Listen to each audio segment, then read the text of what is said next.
YSR Congress party నుంచి forest department state డైరెక్టర్గా రాజీనామా చేసి ఎన్డీఏ కూటమి అభ్యర్థిగా ఈరోజు నయనార్ శ్రీనివాస్ గారు కూటమి అభ్యర్థిగా చేరడం మనస్ఫూర్తిగా ఆయన అభినందిస్తూ, ఆయనతో పాటు దాదాపు 500 మంది పైన వైఎస్ఆర్ కాంగ్రెస్ పార్టీ నాయకులందరూ, మహిళలు కూడా పెద్ద సంఖ్యలో, ఆటో డ్రైవర్లు, కార్మికులు, మొత్తం మంది వైఎస్ఆర్ అభిమానులు అందరూ కూడా ఈరోజు నయనార్ శ్రీను ఆధ్వర్యంలో ఎన్డీఏ కూటమిలో చేరడం, అనేక సంఘాల నుంచి కూడా ఈరోజు వైఎస్ఆర్ కాంగ్రెస్ పార్టీ నుంచి ఎన్డీఏ కూటమిలో చేరడం ఆయన్ను మనస్ఫూర్తిగా అభినందిస్తూ, ఆయనకు సముచిత స్థానం మన ఎంపీ గారి సమక్షంలో ఎన్డీఏ అభ్యర్థి అయిన బీజేపీ అభ్యర్థి వరప్రసాద్ గారి సమక్షంలో తిరుపతి నియోజకవర్గ ఇన్ఛార్జ్ సుగుణమ్మ గారి ఆధ్వర్యంలో ఈరోజు పెద్దప్ప తెలుగుదేశం పార్టీ రాష్ట్ర నాయకులు ఆధ్వర్యంలో, పాటిక వెంకటేశ్వరు అబ్జర్వర్ గారి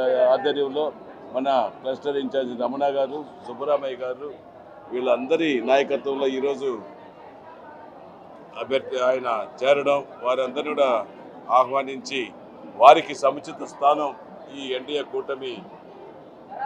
కూటమిలో కల్పిస్తామనేసి కూడా ఈ సందర్భంగా తెలియజేసుకుంటూ, భవిష్యత్తులో ఇప్పుడు చంద్రబాబు నాయుడు గారు, పవన్ కళ్యాణ్ గారు ప్రకటించిన సూపర్ 6, మరి దానితో పాటు చాలా అనేకమైన సంక్షేమాలు ప్రకటించడం జరిగింది.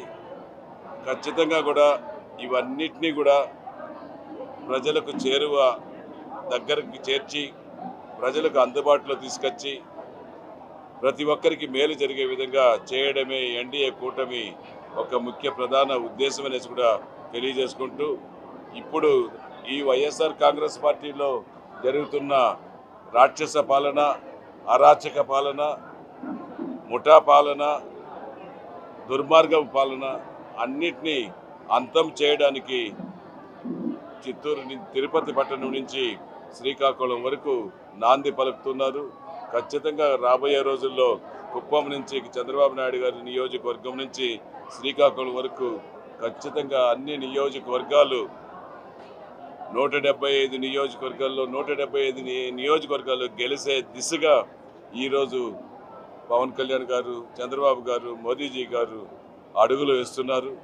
వారిని చూసి అన్ని వర్గాలు, బీసీలు, రజకులు, వీళ్ళందరూ కూడా ఎస్సీలు, ఎస్టీలు, మైనార్టీలు ప్రజలందరూ కూడా అన్ని వైఎస్ఆర్ కాంగ్రెస్ పార్టీ నుంచి ఎన్డీఏ కూటమిలో చేరుతున్నారు. తిరుపతి నియోజకవర్గ ఇన్ఛార్జ్ సుగుణమ్మ గారి ఆధ్వర్యంలో కూడా దాదాపు 500 మంది 7 డివిజన్లలో ఉన్న రజకులందరూ కూడా, నాయకులందరూ కూడా పార్టీలో చేరడం, వాళ్ళకు కూడా మనస్ఫూర్తిగా సముచిత స్థానం కల్పిస్తామనేసి కూడా ప్రతి ఒక్కరిని మంచి ఎటువంటి ఇబ్బందులు లేకుండా చేసే ధ్యేయంతో మేము మన ఇన్ఛార్జి తెలుగుదేశం పార్టీ ఇన్ఛార్జ్ గారు, ఎంపీ గారు, మరి వీళ్ళందరూ కూడా అబ్జర్వర్ గారి నాయకత్వంలో చేస్తామనేసి కూడా తెలియజేస్తారు. ఎన్డీఏ కూటమిలో చేరికలు కానివ్వండి, ఇటు తెలుగుదేశం పార్టీలో రజకుల చేరికలు కానివ్వండి, ఇటు జనసేన పార్టీలో మన నయనార్ శ్రీనివాసుల ఆధ్వర్యంలో ఇక్కడ ఉన్నటువంటి శ్రీహరి ఆటో స్టాండ్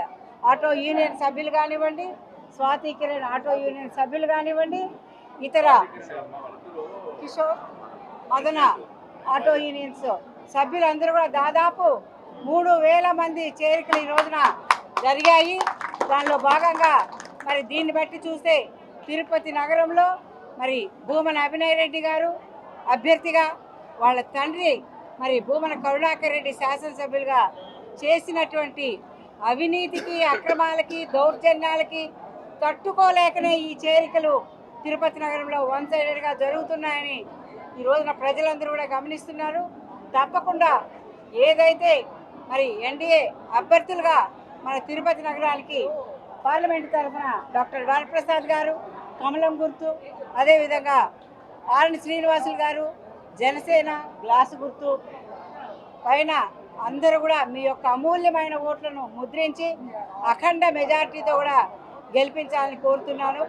మన నయనార్ శ్రీనివాసులు గారు ఎన్డీఏ కూటమికి మద్దతు తెలుపుతూ ఏదైతే ఒక పవిత్రమైనటువంటి ఈ పుణ్యక్షేత్రంలో స్టేట్ ఫారెస్ట్ డిపార్ట్మెంట్ డైరెక్టర్గా ఉండి ఆ పదవికి స్వచ్ఛందంగా రాజీనామా చేసి వైకాపా ప్రభుత్వం ఇచ్చినటువంటి పదవి నాకొద్దు, నేను ధర్మో రక్షతి రక్షిత అనే దాని మీదే ఉంటానని ఈ రోజున పదవికి పార్టీకి రాజీనామా చేసి స్వచ్ఛందంగా మరి ఈ రోజున ఎన్డీఏ కూటమి అభ్యర్థుల్ని గెలిపించే దిశగా నా కృషి అంతా ఉంటుంది. ఈరోజు జరుగుతున్నటువంటి కార్యక్రమంలో ఎన్డీఏ అభ్యర్థులుగా డాక్టర్ వరప్రసాద్ గారు ఎంపీ అభ్యర్థి, డాక్టర్ జంగాలపల్లి శ్రీనివాస్ గారు ఎమ్మెల్యే అభ్యర్థి జనసేన అభ్యర్థి, మా Tirupati incharge ex MLA Sugunamma garu, మరి నా స్నేహితుడు మబ్బు దేవనారాయణ రెడ్డి, అదేవిధంగా ఇన్ఛార్జ్ అయినటువంటి లక్ష్మీపతి గారు, మరియు పాటకం వెంకటేష్ గారు, నా స్నేహితులు జనసేన కార్యకర్తలు, నాయకులు, తెలుగుదేశం నాయకులు మరియు ఇతర సభ్యులందరికీ నా హృదయపూర్వక ధన్యవాదాలు. ఒక మంచి కార్యక్రమం చేయాలనుకున్నా, ఒక మంచి కార్యక్రమం చేయడానికి సంకల్పంతో ఈరోజు ఈ 3 పార్టీలు ఎన్డీఏ అభ్యర్థులు నిలబెట్టడం జరిగింది. కనుక నా మనసు పూర్తిగా ఈ ఎన్డీఏ అభ్యర్థిని గెలిపించుకునే ప్రయత్నంలో నా సహకారంతో ఒక 3000 మందిని జాయిన్ చేయించే విధంగా ప్రయత్నిస్తున్నాను. కాబట్టి ఈ రోజు నుంచి నా శక్తి వంచన లేకుండా నేను ఈ అభ్యర్థిని గెలిపించుకోవడానికి ప్రయత్నిస్తాను. నమస్తే అండి. ఇది వ్యాపారం గురించి కాదు, ఓటు గురించి. ఎన్నికల్లో ఓటు వేయడం మన హక్కు మాత్రమే కాదు, కర్తవ్యం. ఎంతో మంది మహా నేతలు శ్రమించి ప్రాణత్యాగం చేసి ఈ అవకాశాన్ని మనకిప్పించారు. అందరూ ఓటు వేద్దాం. ఎందుకంటే ఓటు హక్కు ఊరికే రాదు. నా ఓటు ఎవరికో తెలుసా? అది సీక్రెట్ అండి.